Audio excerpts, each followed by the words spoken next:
Welcome back, everybody. It's Friday afternoon, and it's time for another episode of Jiles McCoy Live, the spot for tech, hi-fi, and gaming. Today is episode 307. That's right, season 3, episode 7. And joining us this afternoon for the first time is Hans Lohman from Infigo Audio. Hans, welcome to the show. How are you? Excellent. Thank you, Giles. Thank you for having me on the show today. Oh, I'm super excited. So, I've been aware of your brand for a while now, and if I remember correctly, I think I saw you at where did they have some of your equipment at like the home entertainment show a couple of years ago or something like that? I think I saw your Yeah, that's correct. gear. Yeah. We've been at the home entertainment show in Long Beach. Right, and then obviously Axpona and that kind of Yes. stuff. But yeah, so I really love the design of the gear, and we'll get to all this stuff later. We'll talk about it a little bit, but just to say, I'm really excited to have you on the show to talk about your gear because it's really cool. Now there might be a few folks out there that aren't familiar with you and the gear, so maybe to kick things off, you could tell us a little bit about yourself and a little bit about the company. All right. Yeah. So, originally I'm from the Netherlands, as you can hear in my accent and probably see in my name as well. I moved And you're wearing to orange. Canada with my whole family in 2005. Yeah. Yeah, you were Yeah, saying? I said, and you're wearing orange as well. So, Oh, yeah, that's right. you're- Yeah, that's just a little The Dutch Netherlands. twist indeed. Yeah. And so, in 2005, we moved the whole family to Canada, to Kelowna, British Columbia, which is roughly in a valley between Vancouver and Calgary. I am a electronics engineer by profession, specialized in digital and analog technology. One of my big passions is music. So I play trumpet, French horn, guitar, and have always just enjoyed music so much. So it is actually quite a logical thing that at some point when you have some time left over, you start engineering stuff that, of course, has to do with music. And that has actually turned into a little bit of a gotten out of hands hobbies, which has now ultimately resulted into a full-blown company. That's awesome. Yeah. So, maybe one day at a later time, we could talk a little bit about the music stuff and trumpet in particular, because that's my favorite instrument. And when I was younger, I played, I always dreamed of being Maynard Ferguson, right? And, or maybe a Doc Severinsen and really having that forward kind of lead trumpet sound and being able to play up into the stratosphere. So that I love that stuff. I think that's a great story. And I think it's really cool when you have someone that has, that musical knowledge and passion, and then you mix it in with the technology, right? Because I think those things work together to really help you understand what you need out of a piece of equipment, right? So it's not like it's not like it's just a person who says, okay, I need to build this thing that'll do something, and they build it, right? And there's, they don't really understand that practical application. But when you're a musician, you really have that visceral understanding of what this gear needs to do. And so that's really cool. Awesome. Now, as far as the products go, I think there are 3 different things that the company sells today. And maybe we can talk a little bit about those. And there's a method 3 and a method 4 and cables, and what are all those things? I mean, when somebody looks at Infigo Audio, what are the kinds of products that they can expect to find? So Infigo Audio, it came actually forth from a whole development out of the past. So let me just try to Please. I'd love to hear the story. Yeah. So I started out to figure out why, if you take, for instance, a audio setup and you change nothing but the amplifier, all of a sudden the one thing that's supposed to not change anything to the sound but just sit there and just amplify the sound, not making any difference to it but just only making it louder, it completely changes the sound. So swapping amplifiers was, to me, a thing that irked the engineer in me. Like, why is that one amplifier completely different than the other one? Why it's not supposed to be, And as engineers, we're always, of course, irking to optimize things. So I thought, well, there's actually an interesting thing here to research. So that actually opened a bit of a rabbit hole. And the rabbit hole is very deep, as you all know, I think. Oh, yes. Once you go into the high-end audio territory, there is not an end that I know of, pretty much. It's there's always something that you can change. So that actually led to the development of amplifiers, first and foremost.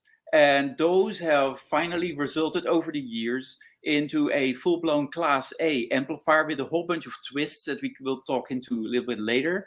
That is now known as the Method 3. The Method 3 is a monoblock amplifier that's fully Class A, but it's not getting hot. And that's an interesting technology that we'll touch on. Okay, great. And Yeah. So how big is this monoblock? Is it like this big, or just so people can get it scaled? Not extremely big. It's roughly 1 foot wide, 1 foot high, and about 1.5 feet deep. Okay, And it gotcha. weighs Right on. about 70 pounds. So it's not overly big for a monoblock. Right But on. it's a little Okay. different form factor. It's designed in such a way that it actually belongs to the speaker. It'll sit very close to it and looks like a nice little piece of furniture next to your speaker. Okay. Okay. All right. So that's the Method 3. Yes, And then you also sell the Method 4. that's correct. And the Method 4 is the perfect companion to drive any of these amplifiers. It's essentially a DAC, but it can totally replace a preamplifier if you only have digital sources. So at a lot of the shows, we've been using the Method 4 as a standalone DAC, which then drives the Method 3 power amplifiers, so that you basically can see the thing as a digital preamplifier. Oh, I've got you. So it's got volume control and all that kind of stuff built into the DAC. It's all there. And then I assume that it would have all the standard kind of DAC inputs. So you've got maybe USB and optical and AES. Yes, exactly. Yeah. Okay. And various SPDIF inputs like B and C. We have RCA connectors, all of that stuff that you want to connect to the DAC. Right. Awesome. And then on the output side, you've what, single-ended and then balanced? Yes, and they each have their own separate circuits. So you can actually use them together to drive various amplifiers if you have a multi-channel setup. And they each have their own output circuit amplifiers. So they won't interfere each other. Right on. Now, do they output at a different voltage? They actually don't. So that would be a different sort of thing. You would have separate volume controls, and we have not implemented that. So you would have to have separate volume controls on your various amplifiers. But most amplifiers, for instance, we sometimes use these to drive a sub-amp for a surround or a swarm array of bass amplifiers. Right. And so then they usually have their own gain settings so that you can control everything, because it's such a unique sort of thing. It's very rare that you have one volume setting that just fits everything. I agree with that. And while people are listening to the episode, I would urge them to take a look at the images. And I don't have any to pull up right now, but these pieces of equipment are gorgeous. I mean, the I don't know what the right term is, the industrial design or the aesthetics or however you want to think about it, but they look really good, right? Thank you. We like to say that they're aesthetically pleasing. That's at least how they are designed. They are there's a lot of honest materials in them. So in some of the amplifiers, you can actually even see the CNC machine marks, so that you know that everything is actually machined. There is no cheap materials in there. Even the heat sinks are actually quite special, because usually one uses extruded profiles. But there is a drawback to those. They actually work as a xylophone. If all of the heatsink fins are all the exact same, well, try on an amplifier. If you ping the thing, it'll resonate. Yeah. So ours are actually shaped in curves, and because of that, these curves are actually also even made out of prime number ratios. So there is no resonance frequency that can happen in any of the fins. So you can touch it and you'll hear it sonically dead, which is great because they sit very close to a speaker. And if there's a kick drum coming out, you want that kick drum just to only come out of the speaker and not be accompanied by a ching that comes from a sort of xylophone, because everything is audible, really. So I assume you'll be at Expona, right? Yes. Okay. Yeah, we'll be at room 476. Right on. So everybody out there, Expona, room 476. I will be visiting you at room 476, and I want to see this in action. I assume you have to take it apart, or is this part of the external It's actually on the external. Yeah, you can very Oh, easily see it. It's just on the external where you can see these curves.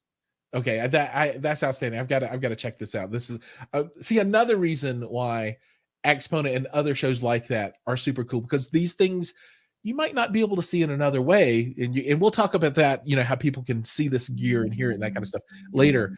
But that's outstanding. And so I think what makes this gear so special are these things, and these items are not obvious when you look at a web page quickly, or you look at a photograph. You know, these design items, you don't know about them unless you really get in and ask these questions. And I want to dig into this stuff a little bit more here in just a second, but I guess the last product to kind of close out this topic are cables. You have a line of cables as well. That's correct. Can you talk about those just a little bit?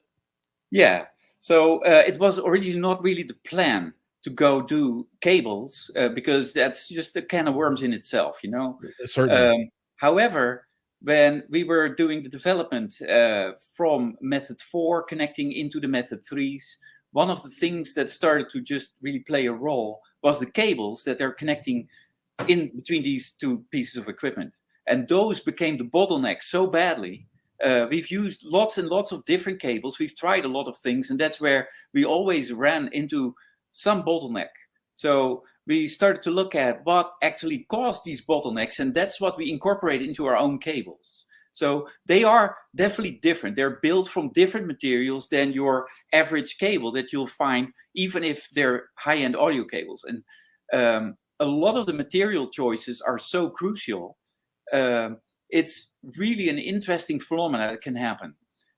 If you look into a cable very deeply, there are so many little details that have an effect on the quality of the signal that eventually comes through.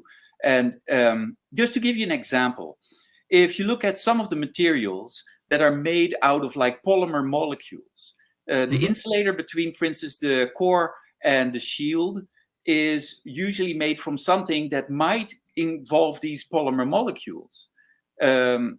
So the problem with those is that they have a charge. They actually want to align themselves with whatever electrical field happens around them. Now, because they're sitting inside of this material, they are not really able to do so. So what happens is that you get a little bit of friction, if you want, because they have this natural tendency to align with the field. Well, this field moves with our audio signal, so these molecules actually want to vibrate along with this signal. So they eat up a little bit of power out of the signal to try move. Sure, yeah, because that movement transitions that heat, right? Yeah. If you really think about it, it's crazy. You would think like, yeah, those are so small. But the interesting thing is that our ears are so susceptible to the tiniest little thing. And it's exactly in the small little pieces of signal where the beauty is. It's the little edges around a note that an instrument plays. That makes the difference between something that's like breathtakingly beautiful or that's just a reproduction of, for instance, a trumpet. Sure.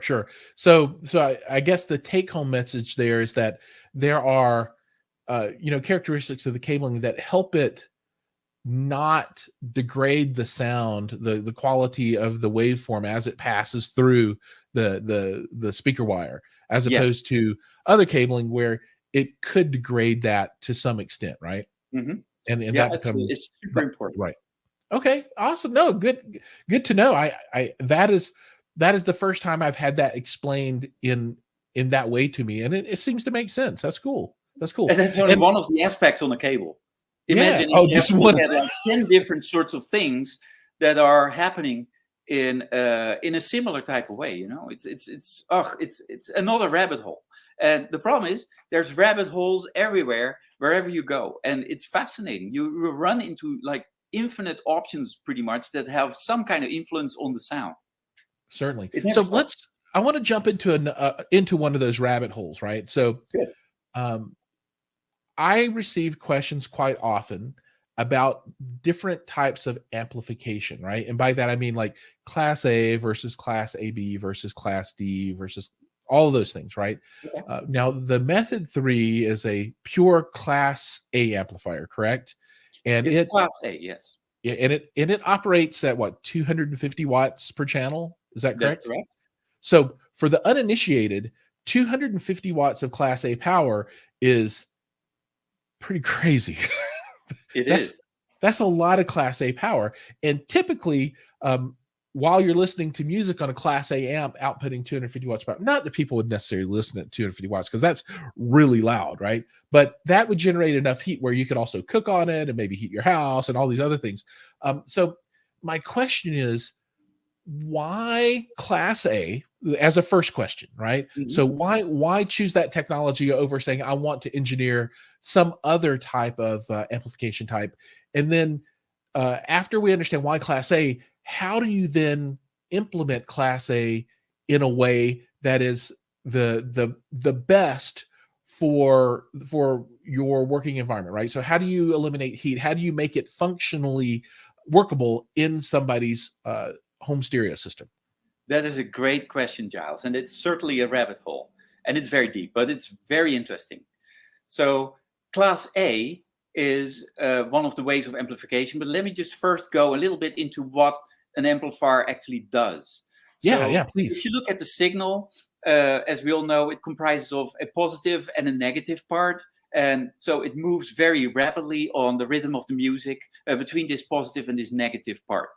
So conventional amplifiers are basically only able to do half of this signal. So you have a positive part and a negative part. And the interesting phenomena happens when the signal goes from this positive part to the negative part, because then the negative part all of a sudden needs to basically take over the baton, if you will. Sure. Now that needs to go so fast, so smooth, that there is no such thing as what we call crossover distortion. If Mhm. there is just the slightest hesitation between the two parts of this amplifier, you will get crossover distortion, and that's really a bad thing. So to do this, one of the solutions is to put a current through all of these output devices so that they're always at the ready to start. And that essentially is Class A. However, if you make that current so big that it's always enough to drive the speaker, that's a brute force Class A amplifier. And that's the exact thing that you just described. You can cook an egg on it. It's all that heat is going to be dissipated into heat, really. So this amplifier is going to be really very hot, but it will sound outstanding because there's no crossover distortion. One of the things that usually is sort of a trade-off is make the amplifier have a certain current that's a bit lower so that it's not getting super hot. And at some point, they will switch over to what we call Class AB. So if the current is enough to drive the speaker to, let's say, 5 watts, it will operate 5 watts in Class A, and then the remainder will just actually switch one of the parts off because there's just simply not enough current to go Right. through both the speaker and to the other end of the amplifier. So is that the distinction between A and AB? Meaning in Class A, there's enough current so that both ends are functional at all times, but AB is turning on and One of off, them so to speak. switches off. Yeah, Right. so if the signal is positive, the negative part switches off because all of the current actually goes through the speaker. So there's Right. no current anymore for the negative side. And conversely, if you go to the other side, if you have a negative part of the signal, the positive part stops. So Right. that will create a bit of crossover distortion. And what you'll notice is that the moment you'll switch over into this Class AB, the amplifier starts to sound a little different. And especially if you play louder, you'll get the urge to sort of tune it down a little because it starts to sound loud. Now, with Okay. the Class A amplifier, you'll actually not experience this thing.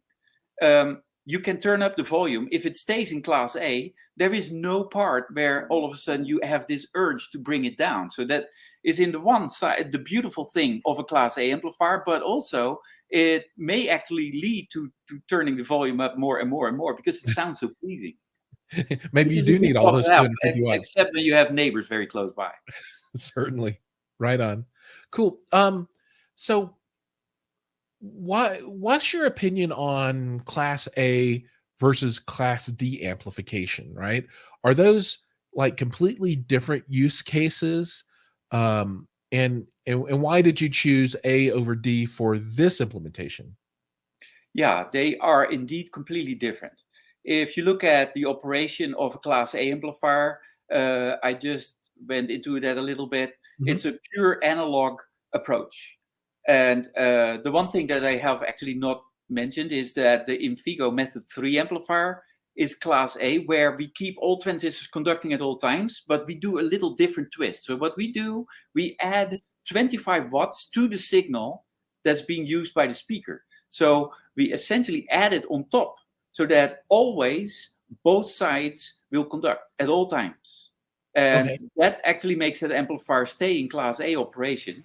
Nothing switches off. You will never get crossover distortion, but it's a bit of a twist to Class A. So that way we do not get that hot. So Class D, on the other hand, is another way to actually eliminate heat. And it's done by doing a switching between two voltages really fast in such a way that the speaker will see the sort of like average of these voltages that it switches to. Right. And And so that way you that's can build. when people talk about Class D, they'll talk about the switching frequency, and so the higher that number is that does that typically result in like a smoother kind of uh, Well, that depends a sound? little bit because there's always trade-offs. Of course, you will want to have that as high as possible because it needs to be completely far away from the audio band. Right. So if we are interested in, for instance, well, DC all the way up to like 50 kilohertz or something, you will need to Mhm. have a switching frequency that is far beyond 50 kilohertz, at least twice as much. Okay. So you will want to have something that's more than 100 kilohertz switching. The higher you go with switching, the more demanding that gets for the switching elements. And so they need to be able and very nimble to do this. So there's always a little bit of a trade-off. So if you go too far in high frequencies and the elements aren't capable of doing that properly anymore, then of course you will introduce other problems. So there's always a little bit of this trade-off. One of the good advantages, and where a Class D is actually a very good amplifier to use, is if you need a very small footprint. For instance, in concerts, you will not want to move around 10 kilowatt amplifiers when they're not Class D because they're just simply Right. too big to handle. Also, the efficiency. No matter what, Class A and Class AB amplifiers are usually generating heat, where Class D amplifiers are the lowest heat generating amplifiers. So for that purpose, it's also very good. So if you have, for instance, a surround amplifier with 7 outputs or something, you may sooner look into a Class D amplification because of the amount of heat with all these channels than 7 Class A amplifiers for the same reason. That makes sense. And from your point of view, though, it sounds like when you're really looking for that best two-channel audio experience, that the Class A is the right way to go. That is, in my opinion, the right way to go. Yeah. And so I am absolutely addicted to the purity of a Class A. It's just all analog. So there is no trade-off in switching. There's no switching frequencies in there. There's nothing that could essentially just somehow have a negative impact on the signal. We're just very purely amplifying the signal in the most pure way there is. So that's, for me, Class A all the way.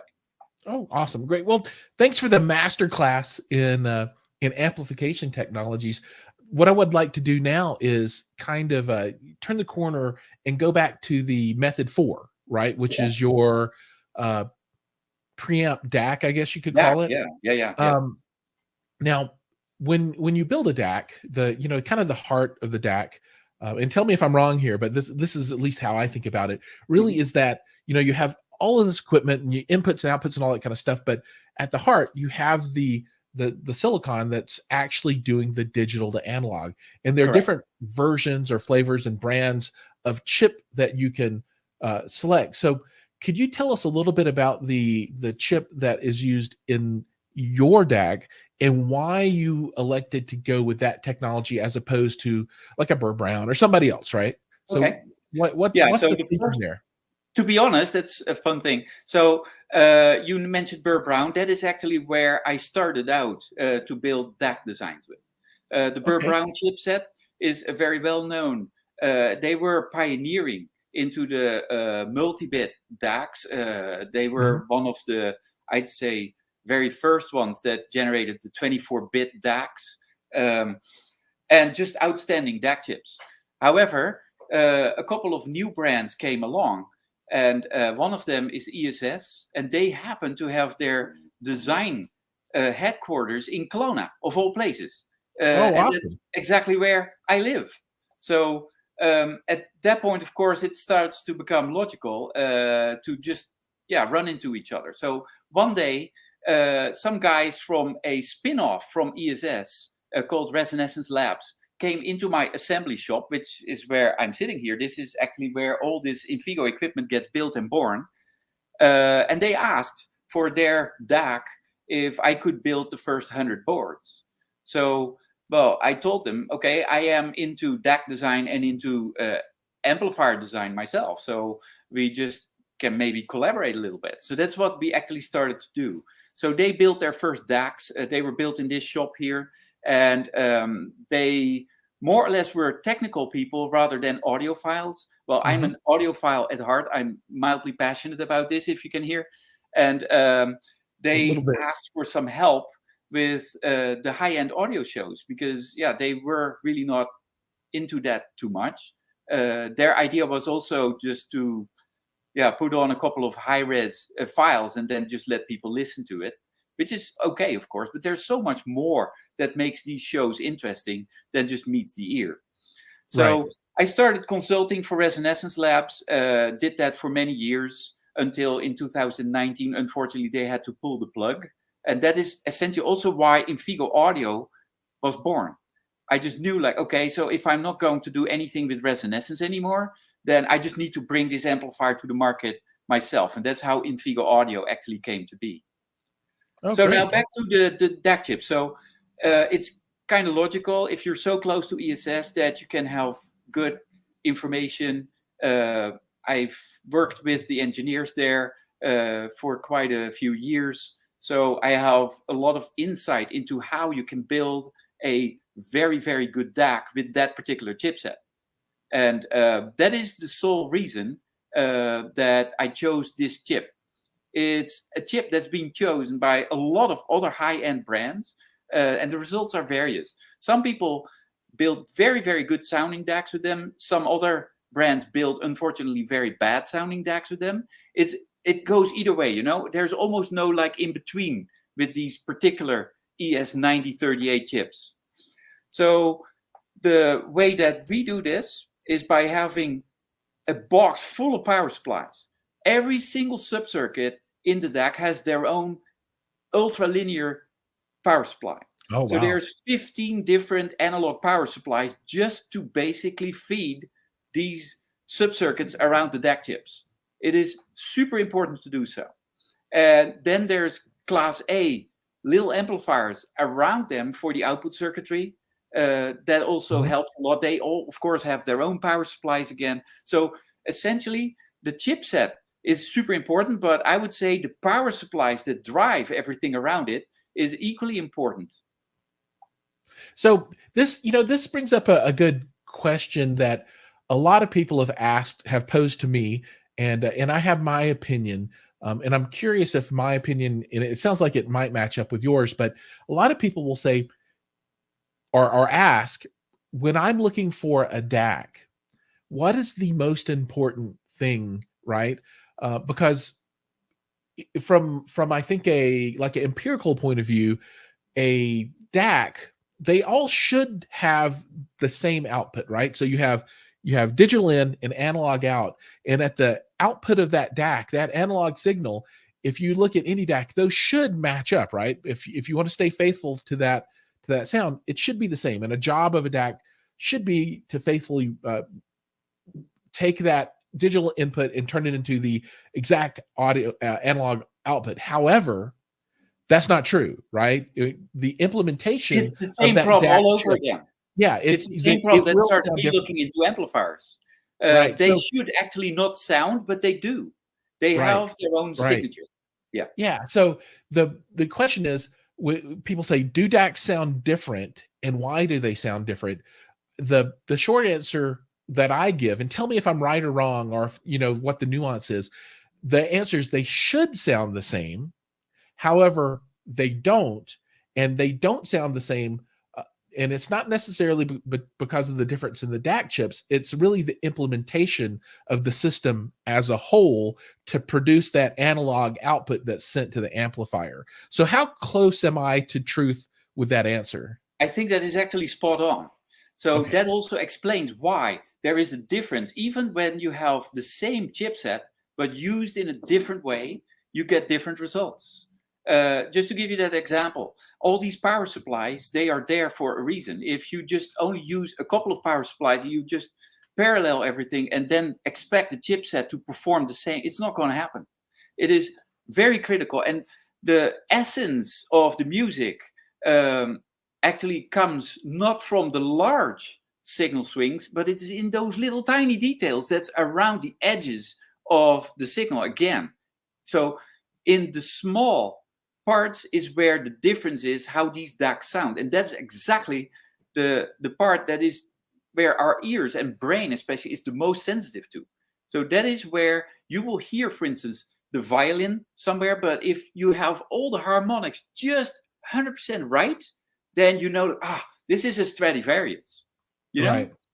And that is such a tiny little thing and that makes it so extremely difficult, but also so extremely nice and interesting as a field, because in the tiniest little things, you can make huge differences. Whereas in the large things, you can actually not really make that much difference. Right on. Well, thank you for the description and of why the chip and the implementation and really how this thing as a whole can make a nice product or one that's not so nice. And I've heard DACs that are not so nice, unfortunately. Oh yeah. And this helps understand why that is so. Okay. All right.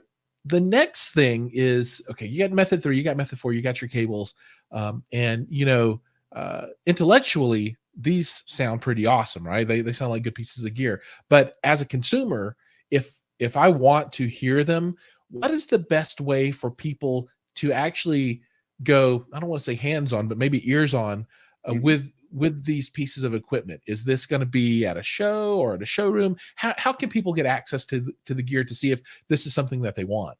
Yeah, for now, the best way is actually to visit the shows. So we're doing a lot of audio shows. Last year, we did 5 different audio shows. So we're trying to be at all of the big ones. So we're usually always at the Capital Audio Fest in Washington. We're at the Pacific Audio Fest in Seattle. That's a great new upcoming show. So the next show will be the Expona in Chicago. That's a great one. So if people want to go there, it's quite central also in the US. That's going to be a big one. Then we'll be at the Dallas Lone Star Audio Fest in the first week of June. After that, there's going to be the Pacific Audio Fest. That's the end weekend of June.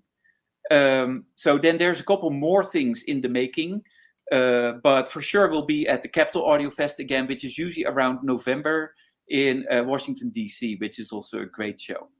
Outstanding. So then, and then of course, yeah. Oh, go ahead. I'm sorry. No, you go ahead. Yeah, so we're rapidly building out now a dealer network because we're a new brand. So we're doing everything we can to get this in pretty much everybody's areas. So that is also rapidly expanding, and we'll actually post a updated list of dealers shortly on our website. And that's where people can also have some ears-on experience, as you say so nicely, with these products, because you really need to hear them. That's what it's all about. Yeah, that was going to be my next question too. So how do people buy them when they decide that they want them? So that dealer network is going to be the source for purchasing, right? Correct. Yes. So for people that are watching, down in the notes below, I'll have a link to the website. On the website, you'll be able to find that dealer list, which will be updated as new dealers come in and that network expands, which is great.